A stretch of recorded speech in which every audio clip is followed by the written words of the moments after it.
Hello દર્શક મિત્રો, તો આજે આપણે આવી ગયા છીએ સાળંગપુર ધામમાં આવેલ પ્રસિદ્ધ BAPS શ્રી સ્વામિનારાયણ મંદિરના દર્શન કરવા માટે। તો દર્શક મિત્રો, આ સામે જે આપણને જોવા મળે છે એ છે આ BAPS શ્રી સ્વામિનારાયણ મંદિરનો ખૂબ જ મોટો અને ભવ્ય દ્વાર, અને અહીંયા આગળ આપણને આ મુખ્ય દરવાજો બંધ થવાનો સમય જોવા મળે છે। તો ચાલો દર્શક મિત્રો, હવે આપણે આ મુખ્ય દરવાજાની અંદરથી આ મંદિરની અંદર પ્રવેશ કરીએ। દર્શક મિત્રો, આ મુખ્ય દરવાજાની અંદર પ્રવેશ કરતા જ આપણને સામે આ સુપ્રસિદ્ધ શ્રી સ્વામિનારાયણ મંદિરના દર્શન થાય છે, એ તમે અહીંયા સામે જોઈ શકો છો। અને ત્યારબાદ દર્શક મિત્રો, આ મંદિરની એક્ઝેક્ટ સામે જ આપણને પરમ પૂજ્ય શ્રી પ્રમુખ સ્વામી મહારાજના સ્મૃતિ મંદિરના અદ્ભુત દર્શન થાય છે, એ તમે પણ અહીંયા જોઈ શકો છો।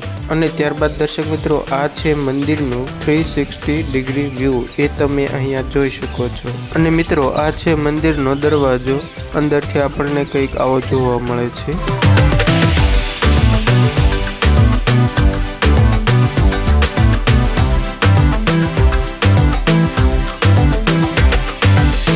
અને તે ઉપરાંત દર્શક મિત્રો, આ મંદિરમાં આપણને એક યજ્ઞ પુરુષ બુક સ્ટોલ પણ જોવા મળે છે કે જ્યાંથી આપણે ધાર્મિક પુસ્તકોની ખરીદી કરી શકીએ છીએ। અને ત્યારબાદ દર્શક મિત્રો, આ બાજુ આપણને માણકી ઘોડી ઉપર શ્રી સ્વામિનારાયણ ભગવાન સવાર હોય તેવું સરસ મજાનું સ્ટેચ્યુ પણ જોવા મળે છે। અને તે ઉપરાંત દર્શક મિત્રો, સામે જે અત્યારે આપણને મંદિરના દર્શન થાય છે ત્યાં પરમ પૂજ્ય શ્રી પ્રમુખ સ્વામી મહારાજના અંતિમ સંસ્કાર કરવામાં આવ્યો હતો, અને મિત્રો તેની યાદમાં આ સ્મૃતિ મંદિરનું નિર્માણ કરવામાં આવ્યું છે। અને બાકી દર્શક મિત્રો, તમે આ BAPS શ્રી સ્વામિનારાયણ મંદિરનું આ વાતાવરણ જોઈ શકો છો કે કેવું સુંદર અને રળિયામણું આપણને જોવા મળે છે। આથી મિત્રો, તમે પણ અહીંયા આવો અને શ્રી સ્વામિનારાયણ ભગવાનના દર્શન કરો અને ધન્યતા અનુભવો। અને મિત્રો, મંદિરમાં આ છે શ્રી સ્વામિનારાયણ ભગવાનનું ખૂબ જ આકર્ષક સ્ટેચ્યુ। અને બાકી તો દર્શક મિત્રો, જો તમને આ વિડીયો સારો લાગ્યો હોય તો લાઈક કરજો, શેર કરજો અને સબસ્ક્રાઈબ કરવાનું ના ભૂલતા। સૌને જય